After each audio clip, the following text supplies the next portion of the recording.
রাসূলুল্লাহ সাল্লাল্লাহু আলাইহি ওয়াসাল্লামের কাছে কেউ গেছে জাদু দেখার জন্য, কেউ কবিতা শোনার জন্য।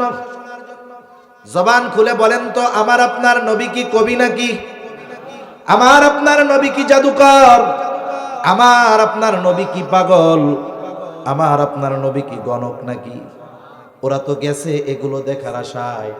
বলে নবীজির কাছে জাদুও নাই, কবিতাও নাই, নবীজির কাছে পাগলামিও নাই, নবীজির কাছে হাত দেখানো গণক নয়।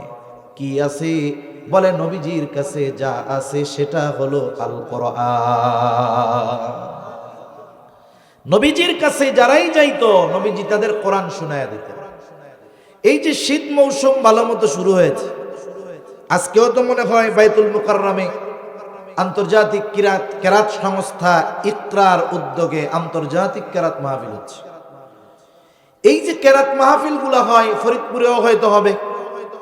মানুষেরা পৃথিবীর বিভিন্ন দেশ থেকে আগত কারি সাহেবানদের জবানে তিলাওয়াত শ্রবণ করার জন্য জড়ো হন ওইখানে। কারা যায়? সবাই আলেম যায় তা না, একেবারে কোরআন শরীফ পড়তে পারে না, কোরআন শরীফ দেখা পড়তেও পারে না, বোঝা তো বহুদূর, তিলাওয়াত শুদ্ধভাবে করা তো বহুদূর, অর্থ বোঝা তো বহুদূর, পড়তেই পারে না। ওই রকম লোকও যায় কি যায় না? অনেক সময় অনেকে অভিযোগ করে, হুজুর কি হয়েছে? কই হুজুর এই পৃথিবীর বিভিন্ন দেশ থেকে কারি আসে, হুজুর এদের মুখে দাড়ি নাই। কি কয়? দাড়ি নাই।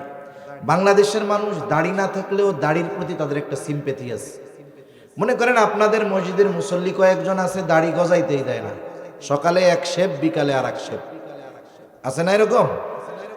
ওই লোকটা নামাজে গেছে, যায় যদি দেখে ইমামের যায় নামাজে মাশাল্লাহ ওনার মতো দাড়ি চাচা একজন নামাজ পড়বে ওনার পিছনে, দেখেন নিজের দাড়ি নাই ঠিক, কিন্তু ইমাম দাড়িবিহীন, অসম্ভব। তার মানে দাড়ির প্রতি আলাদা একটা সম্মান মোহাব্বত এদেশের মানুষের আছে। তারপরে এই কথাও কয় যে হুজুর দাড়ি নাই তাতে কি, তিলাওয়াত যা করে হুজুর মনে হয় কলিজাটা ছিঁড়ে নিয়ে গেল। কারি সাহেব যখন তিলাওয়াত করে কানে হাত দিয়া, দেখছেন না কিরকম?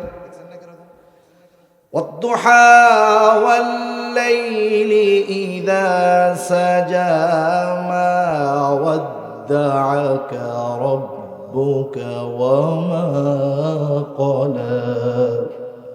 এরকম টান দেয় না, আমি তো পারি না দিতে।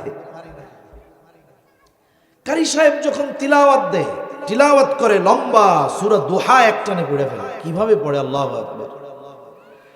কারি সাহেব তার তিলাওয়াত যত বৃদ্ধি করেন, প্রলম্বিত করেন, কারি সাহেবের সামনে যারা শ্রোতা থাকে, হোক সে আলেম, হোক সে গায়রে আলেম, হোক সে মূর্খ, তিলাওয়াত যত লম্বা হয় অন্তরের মধ্যে তত ঢেউ খেলা শুরু হয়ে যায়।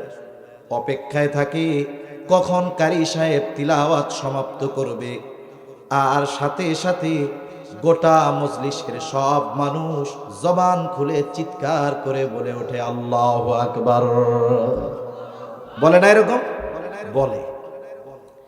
এখন এই যে মূর্খ লোকটা তিলাওয়াত শুনে তার অন্তরে একটা প্রভাব আসছে বিদায়ী তো আল্লাহু আকবার বলছে। এখন একটু চিন্তা করেন, ১৫০০ বছর পরে একজন কারীর জবানে তিলাওয়াত শুনে যদি মানুষ এতটা প্রভাবান্বিত হতে পারে, ওই কোরআন স্বয়ং যার উপরে নাজিল হয়েছে তার তিলাওয়াত কত মধুর ছিল, তার তিলাওয়াতের মধ্যে কত প্রভাব ছিল। মানুষেরা যাইতো জাদু শোনানোর জন্য, নবীজি শুনায় দিতেন কোরআন। দেখা যাইতো জাদু দেখতে গিয়ে, পাগল দেখতে গিয়ে কোরআনের তিলাওয়াত শুনে ওই মানুষগুলোর অন্তরে ঈমানের নূর প্রজ্বলিত হয়ে যাইত। হাদিসের ভাষায় এই জান্নাতের বাগানে আসার বসার কিছুদিনই কথা বলবার এবং শ্রবণ করবার তৌফিক যে মহান মনিব দান করেছেন, সে মহান মনিবকে খুশি করার জন্য মহব্বতের সাথে জবান খুলে অন্তর থেকে আমরা একবার কালিমাতুশ শুকর পাঠ করি, আলহামদুলিল্লাহ। অগণিত দুরূদ ও সালাম সৈয়দুল আম্বিয়া, আশরাফুল আম্বিয়া, খাতামুল আম্বিয়া, ইমামুল মুরসালিন, রহমাতুল লিল আলামিন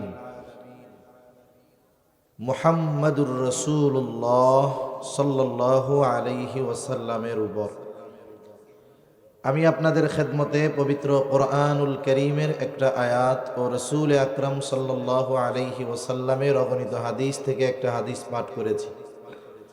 আল্লাহ তাআলার কাছে তৌফিক চাই, আল্লাহ তাআলা আমাকে কিছু কথা বলার তৌফিক দেন, যে কথাগুলো আমাদের সবার দুনিয়া এবং আখিরাতের জন্য কল্যাণকর হয়। সকলে বলি আমিন।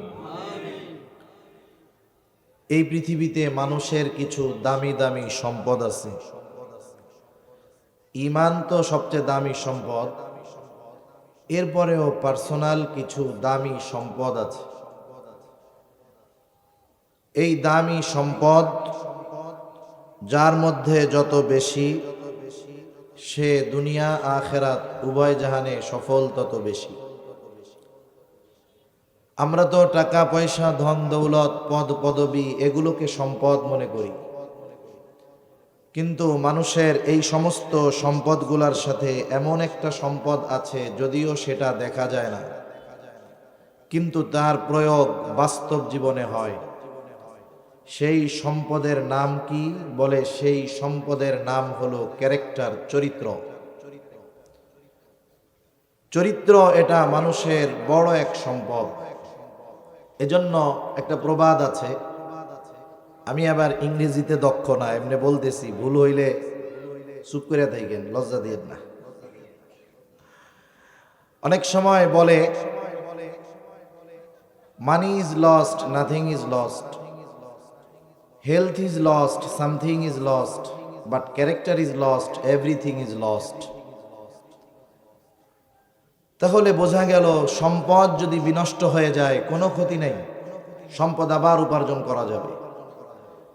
কিন্তু স্বাস্থ্য যদি বিনষ্ট হয়ে যায়, তাহলে সম্পদ উপার্জন করাও সম্ভব না।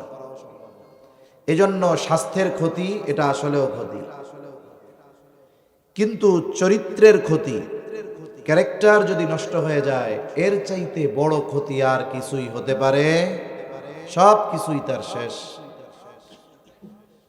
একটা মানুষ, স্ট্রাকচার তার মানুষের, আকৃতি তার মানুষের, কিন্তু পরিপূর্ণভাবে যতক্ষণ সে চারিত্রিক সৌন্দর্য অর্জন না করতে পারবে, সে যদিও দেখতে মানুষের মতো মনে হবে, কিন্তু বাস্তবে সে মনুষ্যত্ব অর্জন করে প্রকৃত মানুষ হতে পারে নাই। এজন্য চেহারা সুন্দরের চাইতে আমাদের চারিত্রিক সৌন্দর্যের প্রতি গুরুত্ব বেশি দেওয়ার দরকার। আর রিয়েল লাইফ, বাস্তব জীবনে আপনার চামড়ার সৌন্দর্যের চাইতে চারিত্রিক সৌন্দর্যের দাম কিন্তু বেশি হয়। যেমন যুবকদের মাহফিল, আজকে আলোচকও মোটামুটি যুবকদের, আমি কিন্তু বুড়াদের ওয়াজ, যদিও যুবক মানুষ, কিন্তু আমার ওয়াজ যুবকদের চাইতে বুড়ারা শুনে বেশি। তা যুবকদের আজকে এই আয়োজনে যিনি প্রধান আলোচক, আবরারুল হক আসিফ সাহেব, আবরারুল হক আসিফ সাহেব, উনি এই বিষয়গুলো আরো সুন্দর করে বলেন, আলোচনা। যুবকেরা তার কথায় উৎসাহিত হয় যে দেখেন, রিয়েল লাইফ, বাস্তব জীবনে চামড়ার সৌন্দর্যের চাইতে চারিত্রিক সৌন্দর্যের দাম এবং মূল্য বেশি। একজন যুবক যখন বিবাহ করে, এখনকার সময়ে আগে সবচাইতে সে প্রাধান্য দেয় মেয়েটা দেখতে কেমন। ঘটক আইসা আগে বলে পরীর মতো, আগে কি বলে? পরীর মতো সুন্দর, এরপরে সে আকৃষ্ট হয়। কিন্তু বাস্তবতা হলো, চেহারা যত সুন্দর হোক না কেন, এটাকে দেখে যখন সে বিবাহ করে, বাকি বিষয়গুলো জাস্টিফাই করে না। বিবাহ পরবর্তীকালীন সময়টা হলো তার বাস্তব জীবন। ওই সময় যদি ওই মেয়েটার চারিত্রিক ত্রুটি থাকে, তাহলে তার চামড়ার সৌন্দর্য পরীর মতো হলেও ওই সৌন্দর্য খারাপ চরিত্রের কারণে তাকে আকর্ষিত করতে পারে। এজন্য চরিত্র বড় এক সম্পদ, উত্তম আখলাক বড় সম্পদ। আবু হুরায়রা রাদিয়াল্লাহু তাআলা আনহু রাসূল আকরাম সাল্লাল্লাহু আলাইহি ওয়াসাল্লামকে জিজ্ঞাসা করা হচ্ছে, আবু হুরায়রা রাদিয়াল্লাহু তাআলা আনহু থেকে বর্ণিত হাদিস। নবীজিকে জিজ্ঞাসা করা হচ্ছে, ইয়া রাসূলুল্লাহ, মিজানে সবচাইতে ওজন হবে কোন আমল? জাযাকাল্লাহ, জাযাকাল্লাহ। মিজানে সবচাইতে ওজন হবে কোন আমল? নবীজি নামাজ, রোজা, হজ, যাকাত কোনো কিছুর কথা বলেন নাই। নবীজি বলেছেন মিজানে সবচাইতে ওজন হবে উত্তম চরিত্র। সুবহানাল্লাহ। সেজন্য আমাদের মিশন হবে যে আমরা আমাদের চরিত্রকে সুন্দর করব ইনশাআল্লাহ। এখন আমি আপনি যদি চরিত্রকে সুন্দর করতে চাই, এই পৃথিবীতে যত দুনিয়াবি কাজ আছে, দুনিয়াবি কাজে সফলতার জন্য অবশ্যই আমি আপনি কাউকে না কাউকে আইডল, অনুসরণীয় হিসাবে নির্ধারণ করি। যেমন যিনি ভালো ক্রিকেট খেলতে চান, ক্রিকেটার, দেখা যাবে উনি এই পৃথিবীর একজন ভালো অলরাউন্ডার, যে তাকে ফলো করে, অনুসরণ করে। একজন যদি ভালো গান গাইতে চায় তাহলে ফলো করে কার? বলে যিনি একজন প্রসিদ্ধ গায়ক তাকে অনুসরণ করে। যিনি ভালো ফুটবল খেলা শিখতে চান তিনি মেসি, রোনাল্ডোকে অনুসরণ করে। তার মানে দুনিয়ায় কেউ যদি জাগতিক বিষয়ে সফলতা অর্জন করতে চায়, ওই লাইনের সফল ব্যক্তি যে কোনো একজনের অনুসরণ সে করে। ঠিক কিনা বলেন? এখন আমরা যদি আমাদের চরিত্রকে সুন্দর করতে চাই, তাহলে এমন একজনকে আইডল হিসাবে নির্ধারণ করা দরকার, যিনি সৎ চরিত্রের দিক দিয়ে সর্বোচ্চ স্থানে অবস্থান করতেছেন। আর এই ক্ষেত্রে একমাত্র ব্যক্তি যিনি, তিনি হলেন মুহাম্মাদুর রাসূলুল্লাহ সাল্লাল্লাহু আলাইহি ওয়াসাল্লাম। আমরা মূলত নবীজিকে সামনে রেখেই কিছু কথা ইনশাআল্লাহ আলোচনা করব। রাসূল আকরাম সাল্লাল্লাহু আলাইহি ওয়াসাল্লামের আলোচনা করাটা ইবাদত। এই পৃথিবীতে ঈমানের পরে সবচাইতে গুরুত্বপূর্ণ ইবাদত হলো নামাজ। সবচেয়ে গুরুত্বপূর্ণ ইবাদত কি? নামাজ। নামাজের জন্য যখন মানুষকে আহ্বান করা হয়, কিসের মাধ্যমে? আযানের মাধ্যমে। ঈমানের পরে সবচাইতে গুরুত্বপূর্ণ ইবাদত নামাজের দিকে যখন মানুষকে ডাকা হবে, আযান দেওয়া হয়, বলেন তো আযানের মধ্যে আমার আপনার নবীর আলোচনা আছে না নাই?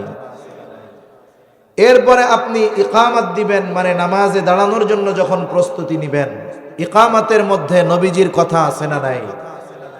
এরপরে নামাজ শুরু হয়ে গেল, বলেন তো এই নামাজ পড়তে হবে, নামাজের মধ্যেও নবীজির কথা আছে না নাই? সালাম ফিরানো হলো। এখন আপনি চান আল্লাহ তাআলার কাছে একটু চাইবেন, দোয়া করতেছেন। হাদিসের মধ্যে আসছে যতই দোয়া করা হোক, যেই দোয়ার সাথে দুরুদের সম্পর্ক নাই, সেই দোয়া যত বিনয়, যত নম্রতার সাথে করা হোক না কেন, দুরুদবিহীন দোয়া আল্লাহ তাআলা কবুল করেন না। তাহলে রাসূল আকরাম সাল্লাল্লাহু আলাইহি ওয়াসাল্লামের কথা আলোচনা আল্লাহ তাআলা ইবাদতের মধ্যে রেখে দিয়েছেন। এই পৃথিবীর এমন কোন মুহূর্ত অতিবাহিত হয় না, সেকেন্ডও নয়, ন্যানো সেকেন্ড অতিবাহিত হয় না, যেই সময় আল্লাহ তাআলার সাথে আমার আপনার নবীর কথা উচ্চারিত হয় না। সুবহানাল্লাহ। আল্লাহ তাআলাও বলেন ওয়ারাফা'না লাকা যিকরাক, আপনার আলোচনাকে আমি সমুন্নত করে দিয়েছি। বলে যেখানেই আল্লাহ সেখানেই আলোচনা হবে মুহাম্মাদুর রাসূলুল্লাহ সাল্লাল্লাহু আলাইহি ওয়াসাল্লাম।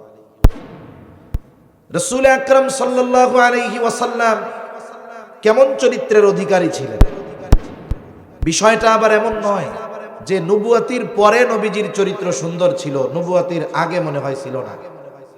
কারণ আমাদের সমাজে অনেক মানুষ আছে, হজ করার আগে তার মতো শয়তান আর কেউ থাকে না। অনেক মানুষ আছে তাবলিগে যাওয়ার আগে শয়তানও ওরে দেখে আস্তাগফিরুল্লাহ কয়, আল্লাহ ওর থেকে বাঁচাও। কিন্তু তাবলিগে গিয়া সে সবচেয়ে ভালো হয়ে গেছে, হজ করে সবচাইতে ভালো হয়ে গেছে। এরকম ভালো মানুষ সমাজে আছে না নাই? আগের জীবনে খারাপ ছিল, পরে ভালো হয়ে গেছে। কিন্তু নবীজির এই চারিত্রিক সৌন্দর্য শুধু যে নবুয়তির পরে তা নয়, এটা নবুয়তির বহু আগ থেকে নিয়ে।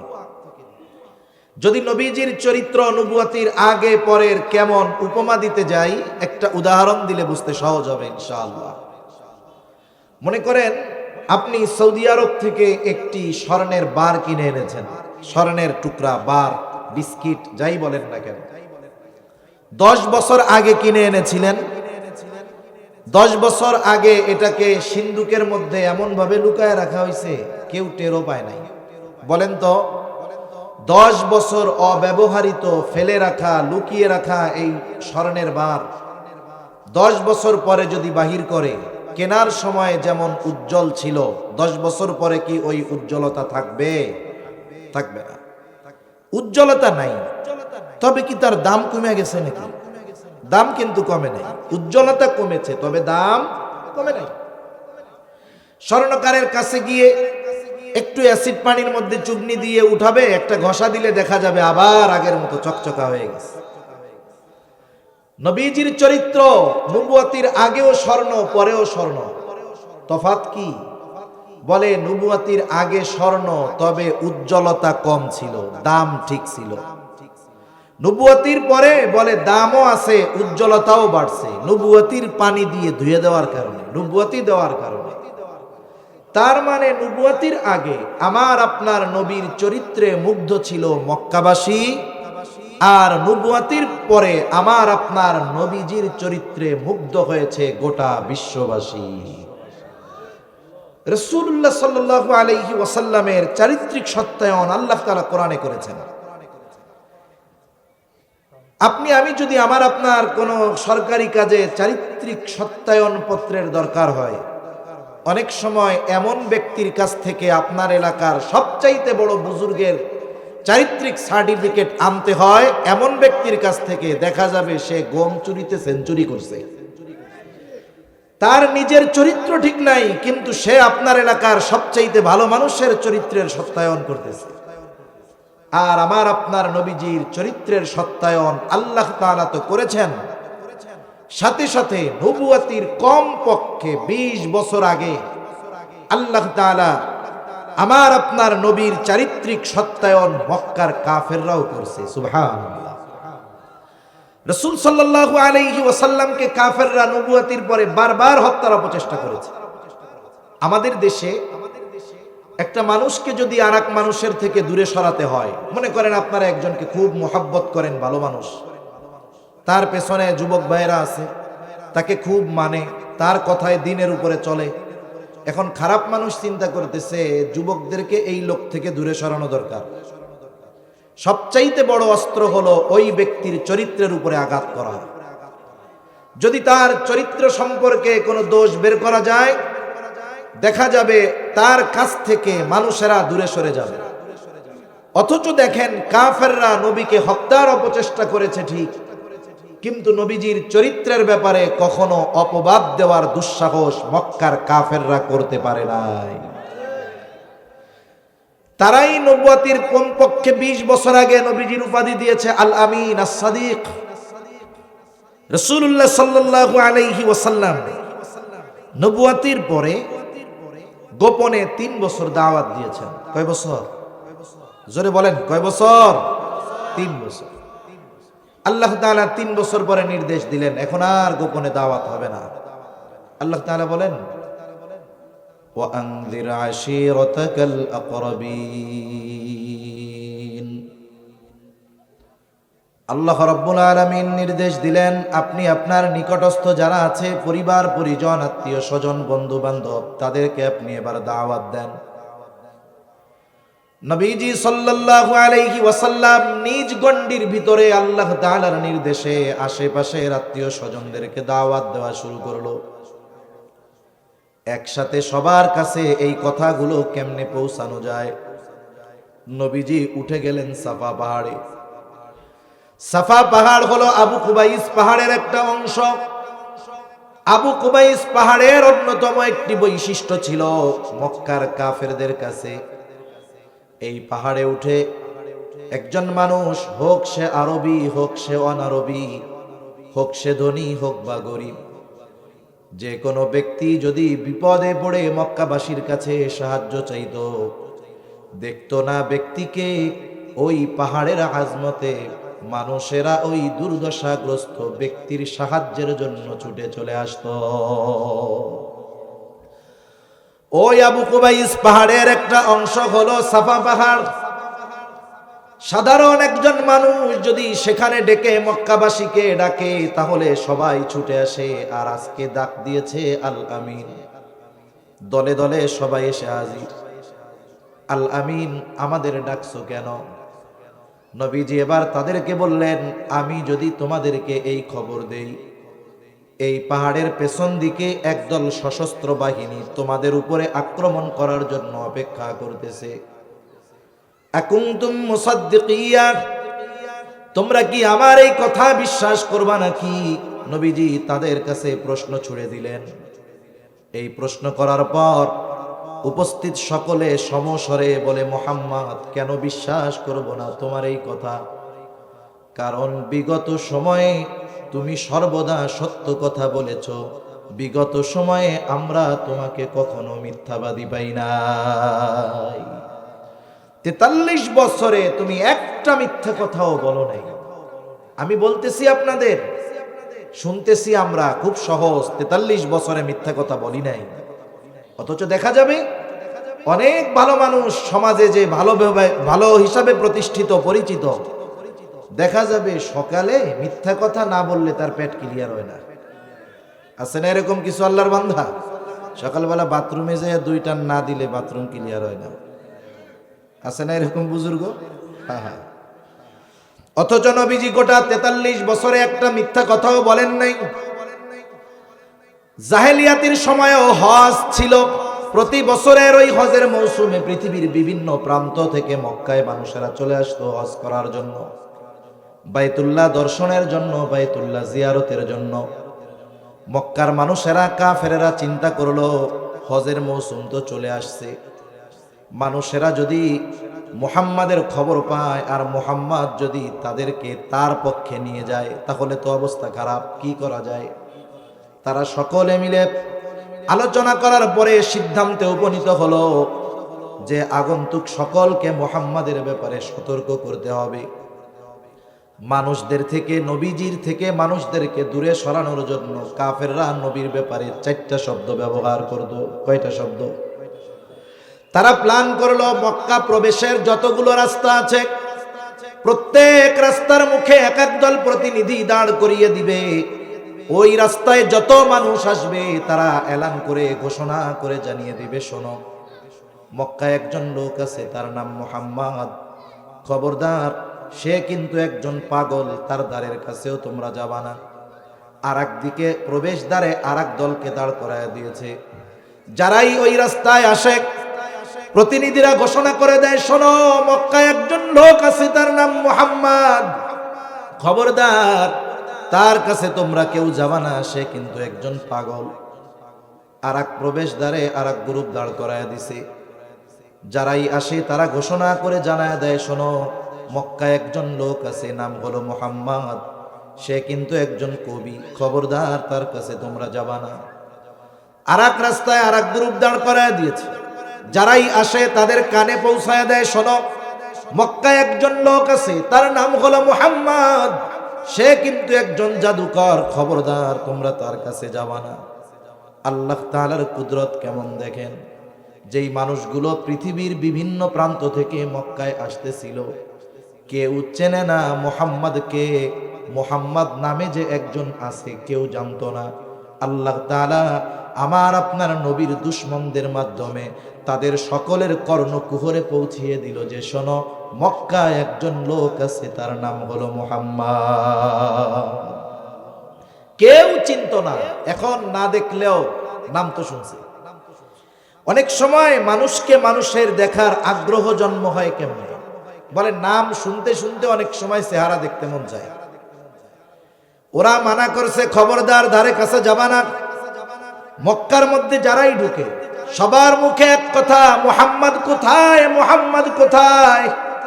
যারা জাদু প্রেমী এরা যায় জাদু দেখার জন্য খুঁজতেছে, কবিতা প্রেমী তারা কবিতা শোনার জন্য খুঁজতেছে, গণক যারা দেখাবে, হাত গণনা করাবে, তারা গণক খুঁজতেছে, আর একজন পাগল দেখার জন্য কিছু মানুষ খুঁজতেছে।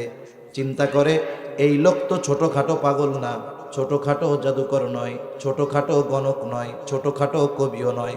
যদি সাধারণ ছোটখাটো কবি হতো, গণক হতো, তাহলে তারা আমাদেরকে তার ব্যাপারে মানা করতো না। যাইতে মানা করছিল, এখন অন্তর খুশখুশ করে না দেখা পর্যন্ত। সুবহানাল্লাহ। সবাই খুঁজে মুহাম্মদ কই, এখন দলে দলে নবীজির কাছে চলে গেছে। রাসূলুল্লাহ সাল্লাল্লাহু আলাইহি ওয়াসাল্লামের কাছে কেউ গেছে জাদু দেখার জন্য, কেউ কবিতা শোনার জন্য। জবান খুলে বলেন তো, আমার আপনার নবী কি কবি নাকি? আমার আপনার নবী কি জাদুকর? আমার আপনার নবী কি পাগল? আমার আপনার নবী কি গণক নাকি? ওরা তো গেছে এগুলো দেখার আশায়। বলে নবীজির কাছে জাদুও নাই, কবিতাও নাই, নবীজির কাছে পাগলামিও নাই, নবীজির কাছে হাত দেখানো গণক নয়। কি আছে? বলে নবীজির কাছে যা আছে সেটা হলো আল কোরআন। নবীজির কাছে যারাই যাইতো নবীজি তাদের কোরআন শোনায়া দিতেন। এই যে শীত মৌসুম ভালো মতো শুরু হয়েছে, আজকেও তো মনে হয় বাইতুল মুকাররমে আন্তর্জাতিক কেরাত সংস্থা ইকরার উদ্যোগে আন্তর্জাতিক কেরাত মাহফিল হচ্ছে। এই যে কেরাত মাহফিল গুলা হয়, ফরিদপুরেও হয়তো হবে। মানুষেরা পৃথিবীর বিভিন্ন দেশ থেকে আগত কারি সাহেবানদের জবানে তিলাওয়াত শ্রবণ করার জন্য জড়ো হন ওইখানে। কারা যায়? সবাই আলেম যায় তা না, একেবারে কোরআন শরীফ পড়তে পারে না, কোরআন শরীফ দেইখা পড়তেও পারে না, বোঝা তো বহুদূর, তিলাওয়াত শুদ্ধভাবে করা তো বহুদূর, অর্থ বোঝা তো বহুদূর, পড়তেই পারে না। ওই রকম লোকও যায় কি যায় না? অনেক সময় অনেকে অভিযোগ করে, হুজুর কি হয়েছে? কই হুজুর এই পৃথিবীর বিভিন্ন দেশ থেকে কারি আসে, হুজুর এদের মুখে দাড়ি নাই। কি কয়? দাড়ি নাই। বাংলাদেশের মানুষ দাড়ি না থাকলেও দাড়ির প্রতি তাদের একটা সিম্পেথি আছে। মনে করেন আপনাদের মসজিদের মুসল্লি কয়েকজন আছে, দাড়ি গজাইতেই দেয় না, সকালে এক শেপ বিকালে আর এক শেপ, আছে না এরকম? ওই লোকটা নামাজে গেছে, যায় যদি দেখে ইমামের যায় নামাজে মাশাল্লাহ ওনার মতো দাড়ি চাচা একজন নামাজ পড়বে ওনার পিছনে, দেখেন নিজের দাড়ি নাই ঠিক, কিন্তু ইমাম দাড়িবিহীন, অসম্ভব। তার মানে দাড়ির প্রতি আলাদা একটা সম্মান মোহাব্বত এদেশের মানুষের আছে। তারপরে এই কথাও কয় যে হুজুর দাড়ি নাই তাতে কি, তিলাওয়াত যা করে হুজুর মনে হয় কলিজাটা ছিঁড়ে নিয়ে গেল।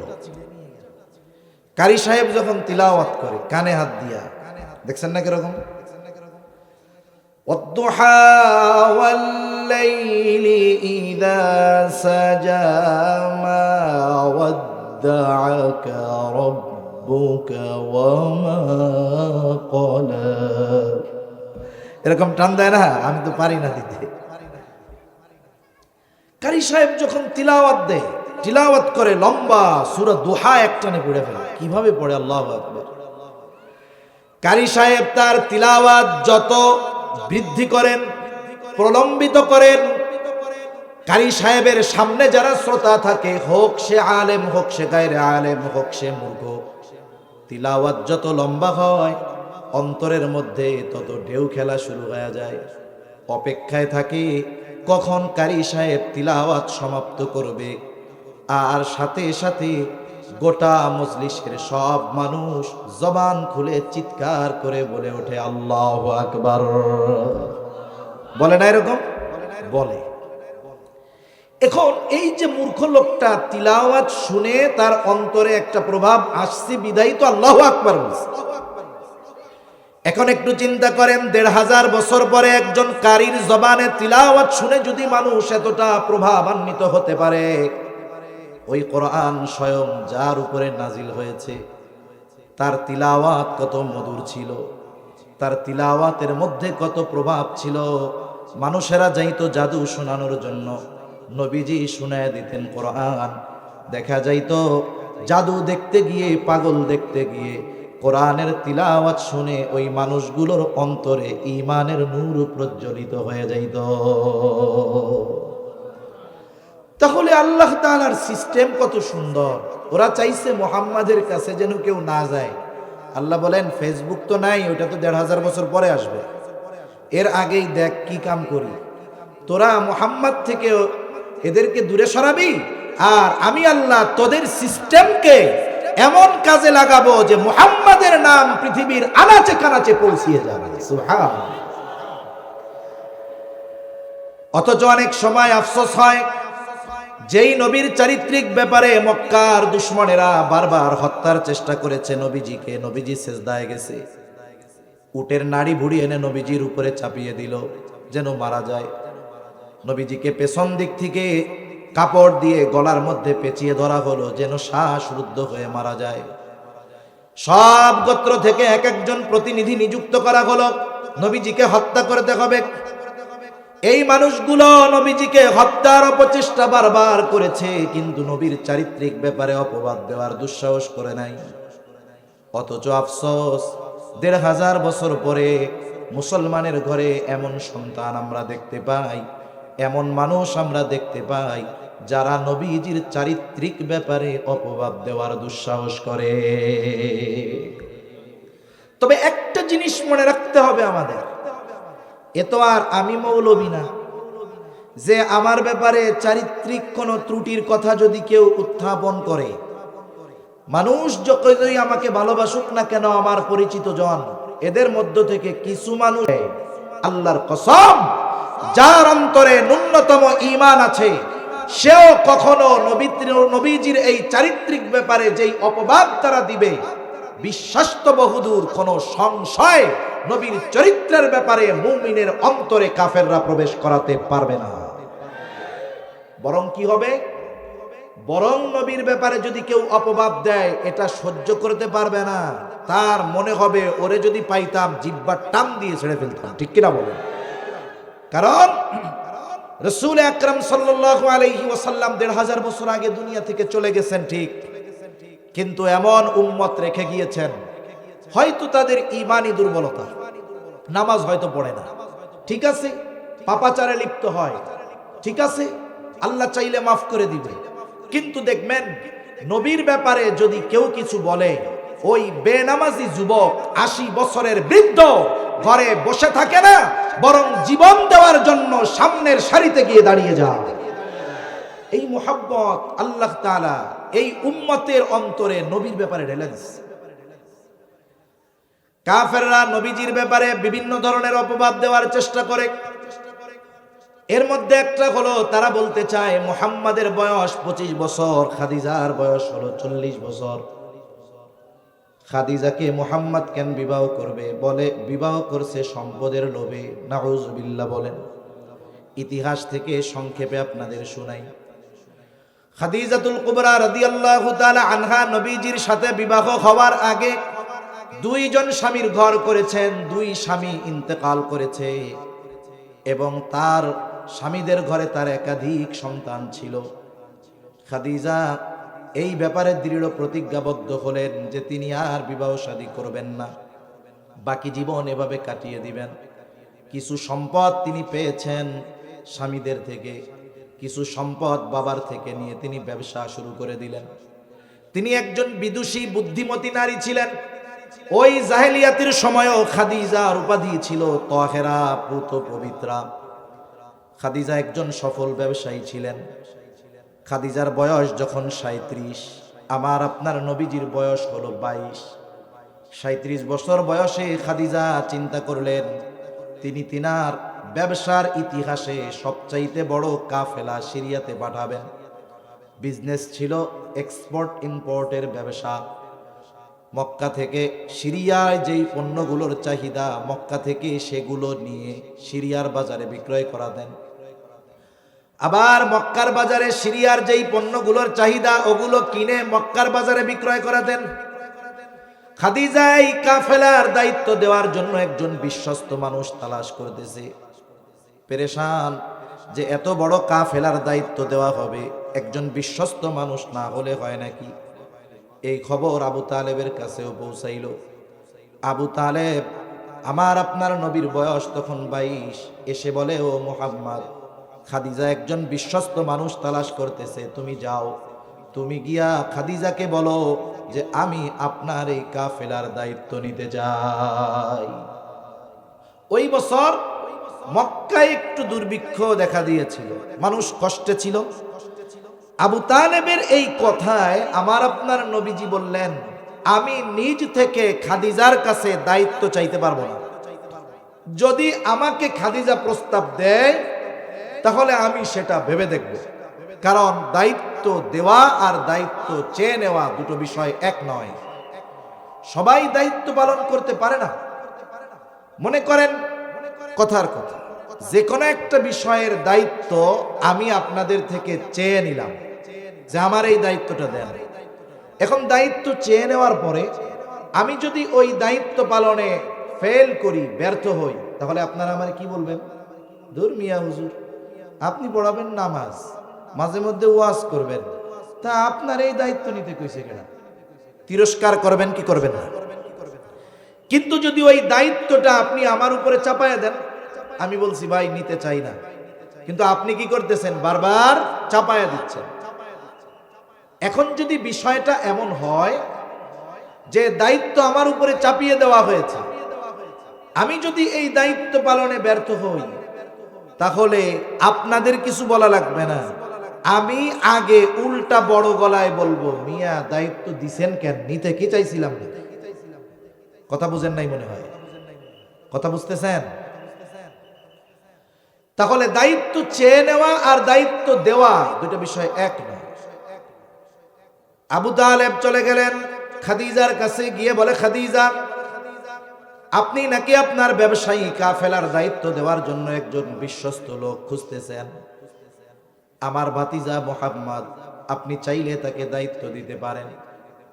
খাদিজার চেহারা থেকে চিন্তার ছাপ দূর হয়ে গেল। বলে, মুহাম্মদ যদি এই কাফেলার দায়িত্ব নেয়, এর চাইতে উত্তম আর কোনো কিছুই হতে পারে না। আবু তালেব এবার বলে, খাদিজা, তবে একটা কথা, মুহাম্মদ আপনি যদি তাকে প্রস্তাব দেন, হয়তো সে সম্মত হতে পারে। খাদিজা কি বলছে শুনেন। খাদিজা কিন্তু একজন সাধারণ মহিলা ছিল না। দুই স্বামী ইন্তেকাল করার পরেও অনেক দেশের রাজা বাদশাহ তাকে বিবাহের প্রস্তাব দিয়েছে, সে ফিরিয়ে দিয়েছে। খাদিজা বলে, আবু তালেব, মুহাম্মদ ব্যতীত এই কথা যদি আপনি অন্য কারো ব্যাপারে বলতেন, আমি কশ্চিন কালেও আপনার প্রস্তাব মেনে নিতাম না। যেহেতু মুহাম্মদ, তার ব্যাপারে প্রস্তাব দিতে আমার কোনো আপত্তি নেই। এবার নবীকে দায়িত্ব দেওয়া হলো, নবীজি সফর শুরু করলেন। আর এই সফরে একজনকে খাদেম দেওয়া হলো, তার নাম হলো মাইসারা। খাদিজার চোখ বলা হতো তাকে। খাদিজা বললেন, মাইসারা, সবার খেয়াল রাখবা, বিশেষ করে মুহাম্মাদের ব্যাপারে খেয়াল রাখবা। এইবার লম্বা সফর শেষ হলো। রাসূল সাল্লাল্লাহু আলাইহি ওয়াসাল্লাম মক্কা থেকে যে পণ্যগুলো নিয়ে গিয়েছেন, সিরিয়ার বাজারে প্রায় দ্বিগুণ লাভে বিক্রয় করলেন। আবার সিরিয়া থেকে যেগুলো কিনে এনেছেন, মক্কার বাজারে প্রায় দ্বিগুণ লাভে বিক্রয় করলেন। সফর শেষ, সব দায়িত্ব নবীজি বুঝায়া দিলেন। এইবার সফরের কারগুজারি শুনতেছে মাইসারার কাছে খাদিজা। সব ঘটনাবলী বর্ণনা করলো, বিশেষ করে আমার আপনার নবীর ব্যাপারে কয়েকটা ঘটনা সে বলতেছে, খাদিজা, প্রচন্ড রোদ, দুপুরবেলা, আকাশের কোথাও কোনো মেঘ নাই, আমরা পথ চলতেছি। আমি সব সময় দেখতাম মুহাম্মদ যেই জায়গা দিয়ে পথ চলে, এক খণ্ড মেঘ সব সময় সূর্যের তাপ থেকে তাকে ছায়া প্রদান করতে থাকে। এরপরে আর একদিন দেখলাম একটা গাছের আড়ালে সূর্যের ছায়া আলো থেকে বাঁচার জন্য একটা গাছের ছায়ায় মুহাম্মদ ঘুমিয়ে আছে। স্বাভাবিক অবস্থা, সূর্য সরে যাওয়ার সাথে সাথে গাছের ছায়াটাও সরে যাওয়ার কথা, কিন্তু আমি খেয়াল করে দেখলাম সূর্য সরে গেছে কিন্তু ছায়া জাগায়। আমি কাছে গিয়ে দেখলাম সূর্য সরে গেছে, তাতে কি গাছ বাঁকা হয়ে মুহাম্মদকে ছায়া প্রদান করতেছে। আরেক জায়গায় নবীজি বিশ্রাম নিচ্ছেন, নবীজিকে দেখে এক পাদ্রী মাইসারাকে বলে, এই যুবককে। সব পরিচয় দেওয়া হলো। মাইসারা এই পরিচয় যখন দিয়েছে, ওই পাদ্রী বলতেছে, এই যুবক ভবিষ্যতে হয়তো নবী হবে। এই খবর সফরের পরে খাদিজাতুল কুবরার কাছে এসে মাইসারা জানাইলো। আল্লাহর নবীর কাছে যখন ওহী নাজিল হয়েছে, নবীজি প্রচন্ড জ্বর, ভয় পেয়ে গেছেন, কম্বল দিয়ে নবীজিকে মুড়িয়ে ধরা হয়েছে। খাদিজাতুল কুবরা আমার আপনার নবীকে নিয়ে গিয়েছিলেন তার চাচাতো ভাই আরাকা বিন নওফেলের কাছে। অথচ যখন নবীজির সাথে বিবাহ হয় নাই, তার প্রায় 20 বছর আগে, যখন মাইসারা বলছে, পাদ্রীর কাছেই খবর পাইলাম এই যুবক হয়তো ভবিষ্যতে নবী হবে, খাদিজা ওই সময় আরাকা বিন নওফেলের কাছে গিয়া বলছে, ভাই কাছাকাছি সময় কোনো নবী আসবে নাকি? আরাকা বিন নওফেলও জানিয়ে দিয়েছে, হ্যাঁ, কিতাবের বর্ণনা অনুযায়ী মনে হয় অচিরেই হয়তো আরব ভূখণ্ডে কোনো নবীর আগমন ঘটবে। যখন তার ভাইয়ের কাছ থেকেও নবীজির ব্যাপারে এই বিষয়টাই মোটামুটি নিশ্চিত, তখন থেকে সে নবীর ব্যাপারে একটু দুর্বল। বান্ধবীদের কাছে শুধু মুহাম্মাদের প্রশংসা করে। ইতিমধ্যে লম্বা সময় কেটে গেছে, নবীজিও 25 বছরে পদার্পণ করছে, খাদিজার বয়স 40-এর কোঠায়। স্বাভাবিকভাবে যেই মেয়েটা বিবাহ করতে চায় না, সে যখন একজন পুরুষের প্রশংসা বারবার বান্ধবীদের মজলিসে করবে, বান্ধবী কি বলবে? পছন্দ হয়ে গেছে মনে হয়, তোমার মনে হয় তাকে খুব ভালো লাগে, তাইলে বিয়ার প্রস্তাব দিয়া দাও। একটু খেয়াল দিয়ে আসুন, বিয়ার প্রস্তাব দিয়া দাও। একটা বিষয় হলো আমাদের সমাজ আর জাহেলিয়াতের সমাজ। আমরা তো জাহেলিয়াতের সময়কে খুব খারাপ বলে অভিহিত করি, কিন্তু এই সমাজে মুসলিম সোসাইটির ভিতরে এমন কিছু চিন্তাধারা রয়েছে যা জাহেলিয়াতের সময়ের চিন্তাধারাকেও হার মানিয়ে দেয়। মনে করেন একজন বুজুর্গ মানুষ, একটা ভালো মেয়ে, তার আগে 2 জায়গায় বিবাহ হয়েছে, স্বামী 2 জন মারা গেছে, মেয়েটা ভালো, অথবা তালাক প্রাপ্ত হয়েছে। এখন ওই মেয়েটা ভালো, কোন অবিবাহিত যুবক যদি তার মা বাপকে গিয়ে বলে, আব্বা আম্মা অমকের মেয়েটা যদিও তালাক প্রাপ্তা কিন্তু মেয়েটা ভালো, আমারে তার সাথে বিয়া দিয়া দেন। কথা শুনতেছেন তো? যদি যুবক অবিবাহিত গিয়ে মা বাপকে বলে যে অমকের মেয়ে যদিও তালাক প্রাপ্তা কিন্তু মেয়েটা ভালো। আমাদের সমাজের আর একটা সমস্যা আছে, সমস্যা হলো কোন মেয়ে যদি তালাক প্রাপ্ত হয় একতরফা ভাবে শুধু মেয়েকে দোষারোপ করা হয়, কিন্তু বাস্তবতা এমনটা নয়। বড় একটা অংশ আছে যে মেয়েরা তালাক প্রাপ্ত হওয়ার জন্য তার পিতা দায়ী, ঠিক কিনা বলে? কারণ মেয়ে বিবাহ দেওয়ার সময় পিতা যত বুজুর্গ হোক, দিনদার হোক না কেন, পোলা যদি মালদার না হয় ওই পোলা দিনদার হইলেও কামে লাগে না, ঠিক কিনা বলেন? এরপরে মালদার দেখে বিবাহ দিয়ে দেয়, গিয়ে দেখে সব ঠিক আছে, কিন্তু মেয়ে গিয়ে দেখে ছেলেটা মাদকাসক্ত, পরনারী আসক্ত, ওখানে সে দিনের উপরে চলতে পারে না। এখন বলেন তো একজন দিনদার মেয়ে যদি এরকম একটা ঘরে যায়, এটা তো তার জন্য দুনিয়ার ছোট একটা জাহান্নাম মনে হবে, ঠিক কিনা বলেন? এখন কি হয়? বিবাহ বিচ্ছেদ হয়ে যায়। সমাজের মানুষ কি বলে? একজন বলে অমুকের মেয়েটা খুব ভালো, আর একজনকে ভালো হইলে কি তালাক খাইতো, এরকম বলার লোক আছে না নাই? এটা আমাদের নিচু মন মানসিকতার পরিচয়। তা আমাদের সমাজে যদি ওই রকম 2 বার তালাক প্রাপ্ত অথবা 2 বার স্বামী মারা যাওয়া কোন ভালো মেয়েকে যদি কোনো যুবক আব্বার কাছে গিয়ে বলে যে আমারে তার সাথে বিয়া দিয়া দেন, দেখবে যে সাথে সাথে বাপ মা হার্ট ফেল কইরা কাঁদতে হয়ে গেছে, যে কি কথা কইলি, ইজ্জত সম্মান থাকবো? এটার বিবাহ হইছে, 2 ঘর 2 স্বামীর ঘর করছে, তুই বিয়া করবি, ইজ্জত থাকবো, মুখ দেখাইতে পারুম না, ঠিক কিনা বলেন? অথচ জাহেলিয়াতের সময় কোন মেয়ে যদি একাধিক বিবাহ হতো, তালাক প্রাপ্ত হতো, তাকে একজন যুবক অবিবাহিত সে বিবাহ করলে এটাকে খারাপ দৃষ্টিতে দেখা হতো। আমাদের সমাজে পরকীয়া ভাল লাগে, আর একজনের বউ থাকা অবস্থায় নিয়ে আসো, সেইটাই মুখে চুনকালি পড়ে না। কিন্তু একজন তালাক প্রাপ্ত নারী কিন্তু চারিত্রিক দিক দিয়ে ভালো, তাকে যদি কেউ বিবাহ করতে চায়, সমাজের বাধার আগে সবচাইতে বড় বাধা হয় তার মা বাবা পরিবার। এরপরে যদি বয়সে বড় হয়, মেয়ের বয়স যদি বেশি হয়, বন্ধুরা কি বলবে? দোস্ত বিয়া তো করছোস, বয়সে তোর চাইতে বড়, ভাবি কমু না দাদি কমু কত? আর যদি মেয়ের আগের পক্ষে কোনো সন্তান থাকে, হতে পারে স্বামী মারা গেছে, ছোট বাচ্চা সহ বিয়া করছে, ভালোই হয়েছে। আমরা দোকান থেকে 5 লিটার সোয়াবিন কিনা সাবান ফ্রি পাই, আর তুমি বিয়া কইরা পোলা ফ্রি পাইছো। এই যে কথাগুলো আমরা মজার স্বরে রসের সাথে বলতেছি, কিন্তু এটা আমাদের নিচু মন মানসিকতার পরিচয়। জাহেলিয়াতের সময় এরকম ছিল না, তাহলে আমরা জাহেলদের চাইতে আরো খারাপ। আল্লাহ হেদায়াত দান করুন। এক সময় কথা হলো, খাদিজাকে বলে প্রস্তাব দাও, খাদিজা বলে আমি যদি প্রস্তাব দেই, প্রস্তাব যদি ফিরিয়ে দেয় এটা আমার জন্য লজ্জার। বান্ধবী বলে তাহলে আমি গিয়া কই। বলে তুমি তার মনোভাব জানো, তবে আমার বিষয়টা গোপন রাখবা। এইবার বান্ধবী গিয়ে আমার আপনার নবীজিকে বলে, মুহাম্মদ, বিবাহের বয়স তো কম হলো না, বিবাহ কি করবা না? নবী তখন 25 বছর বয়স, আরো 2 বছর আগে সফর শেষ করে আসছে, হাতে টাকা পয়সা নাই। নবীজি বলেন, আমার তো টাকা পয়সা নাই, আমি বিবাহ কেমনে করব? মেয়েটা বলে, কেউ যদি তোমার সব খরচ বহন করার দায়িত্ব নেয় তাহলে তুমি রাজি আছো নাকি? নবীজি বললেন, আমার অভিভাবক, আমার চাচা, তার সাথে কথা বলো। লম্বা কথা।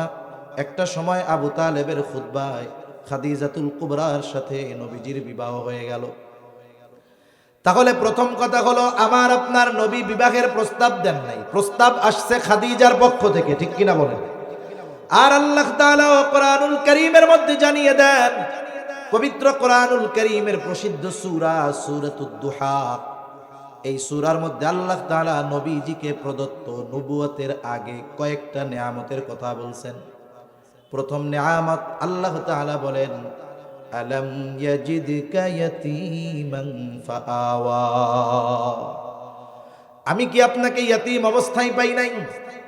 তার মানে তিনি আপনাকে ইয়াতীম অবস্থায় কি পান নাই? অর্থাৎ আল্লাহ বলেন, আমি কি আপনাকে ইয়াতীম অবস্থায় পাই নাই? ওই অবস্থার উপরে ছেড়ে দেই নাই। উত্তম লালন পালনের ব্যবস্থা আমি আল্লাহই আপনার জন্য করেছি। ওয়াজাদাকা আইলান ফাআগনা, আল্লাহ তাআলা বলেন, আমি কি আপনাকে নিঃস্ব অবস্থায় পাই নাই? আর আমি কি আপনাকে ধনী বানায়া দেই নাই? এই আয়াতের তাফসীরের মধ্যে এসেছে, ওই যে যেই দিন খাদিজার সাথে আমার আপনার নবীজির সাথে বিবাহ বন্ধন হয়ে গেল, রাতের বেলা খাদিজা এবার আমার আপনার নবীকে বলতেছে, মুহাম্মদ, এতকাল আপনার সাথে আমার সম্পর্ক ছিল এক ধরনের, এখন থেকে আর এক ধরনের। আজকে থেকে আমি হইলাম আপনার অধীনস্থ। মুহাম্মদ, আপনি শুনে নেন, আমার যত সম্পদ আছে আমি সব সম্পদের মালিকানা আপনাকে দিয়ে দিলাম। শুধু তাই না, এই সম্পদ যেখানে খুশি, যতটুকু খুশি, যেভাবে খুশি আপনি ব্যয় করবেন, আমার কোনো আপত্তি নাই। কারণ আজকে থেকে আমিও আপনার, আমার সব সম্পদের মালিকও আপনি। তাহলে যারা বলে যে নবীজি সম্পদের লোভে খাদিজাকে বিবাহ করেছে, নিঃসন্দেহে তারা নবীর ব্যাপারে মিথ্যা অপবাদ দেয়। আরেকটা বিষয় বলে শেষ করে দিই, নবীজির ব্যাপারে আরেকটা অপবাদ কাফেররা দেয়, বলে যে তিনি তার পুত্রবধূকে বিবাহ করেছেন। নাউজুবিল্লাহ। জাহেলিয়াতের সময়ে একটা কুসংস্কার ছিল। কুসংস্কারটা হলো যে তারা পালক পুত্রকে নিজের পুত্রের মতো মনে করত। অনেক নিঃসন্তান দম্পতি আছে যে তারা অনেক সময় সন্তান দত্তক নিয়ে লালন পালন করে, আছে না এরকম? মনে করেন 3 বছরের একটা মেয়ে লালন পালন করতেছে, 2 বছর 4 বছরের একটা ছেলে লালন পালন করতেছে। শরীয়তের হুকুম হলো, ওই 4 বছরের ছেলেটা যতদিন নাবালক থাকবে ততদিন ওই ছেলের সামনে পালক মা যেতে পারবে, ছেলেও তার মায়ের সামনে যেতে পারবে, পালক মার সামনে। ছেলেটা যখন বালেগ হয়ে যাবে আর সে তার পালক মায়ের সামনে যেতে পারবে। মনে রাখবেন, এগুলো কিন্তু জটিল বিষয়। মেয়েটা 3 বছর বয়স, আপনি নিয়ে আসছিলেন, মেয়ে হয় না, ছেলে হয় না, কত আদর করেছেন, কপালে কত চুমো দিয়েছেন, বুকে নিয়ে ঘুমিয়েছেন। মেয়েটা প্রাপ্তবয়স্কা হয়ে গেছে। এখন আর ওই বাপ ছোটবেলায় যে ঘাড়ে নিয়েছে, চুমু দিয়েছে, সে তার সামনে যেতে পারবে না, সেও তার পালক বাবার সামনে যেতে পারবে না। এটাই শরীয়তের নির্দেশ। তবে যদি কেউ 2 বছরের আগে কোনো সন্তান দত্তক নেয়, আরবি হিসাবের 2 বছর, এবং দেখা গেল সে যে সন্তানটা আনছে তার বোনের সন্তান আছে, দুধ পান করে, এইবার এই ছেলেটাকে এনে ওই মহিলা তার বোনের দুধ পান করায় দিল। এখন কি হইল? দুধ সম্পর্কের খালা। এইবার বালেগ হয়ে যাওয়ার পরেও যেহেতু দুধ সম্পর্কের কারণে তার সাথে বিবাহ হারাম, এইবার ওই সন্তান পালক মাকেও দেখতে পারবে, মাও পালক ছেলেকে দেখতে পারবে। কথা কি বুঝতে পেরেছেন? জাহেলিয়াতের সময়ের সিস্টেমটা ছিল, পালক পুত্রকে নিজের পুত্রের মতো মনে করত। ওয়ারিশ মনে করত, যার কারণে মারা যাওয়ার পরে নিজের সন্তান যেমন সম্পদের মালিক হতো, পালক পুত্র তেমন মালিক হতো। নবীজির পালক পুত্র ছিলেন যায়েদ। যায়েদ তো হারায় গিয়েছিল, গোলাম হিসাবে বাজারে বিক্রয় করে দেওয়া হয়েছে।